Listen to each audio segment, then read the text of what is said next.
অৱশেষত বহুত সাহস গোটাই আজি জুবিন দাৰ ৰৈ ৰৈ বিনালে চিনেমা টিকট কৰিলোঁ আৰু সেই সাহস গোটাই আজি জুবিন দাৰ চিনেমা ৰৈ ৰৈ বিনালে চাবলৈ কাৰণে গৈ আছোঁ।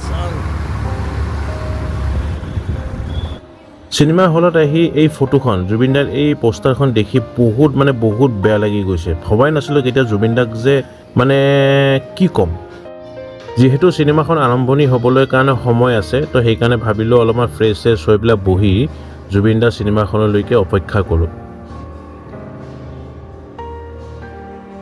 আজি চিনেমাখন চাবলৈ কাৰণে যিটো মানুহৰ ভিৰ ইয়াতে মই দেখা পাইছোঁ, সেই ভিৰটো 31 তাৰিখো দেখা পোৱা গৈছিলে। সেই একে অৱস্থাতে আছে মানুহৰ ভিৰ।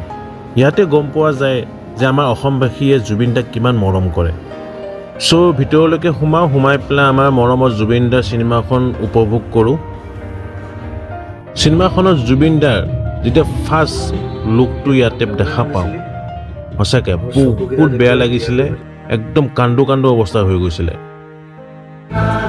চিনেমাখন শেষ হোৱাৰ পিছত জুবিন দাৰ কিছুমান স্মৃতি, কিছুমান মুহূৰ্ত ইয়াতে দেখুওৱা গৈছে, যোনবিলাক মুহূৰ্ত দেখি পেলাই একদম অন্তৰৰ পৰা বেয়া লাগি গৈছে। সেইকাৰণে মই ইয়াতে নৰখিলোঁ আৰু নাচালোঁ, মই ওলাই গুচি আহিলোঁ আৰু লগত মানুহখিনিও লগালগ ওলাই পেলাই গুচি আহিছে।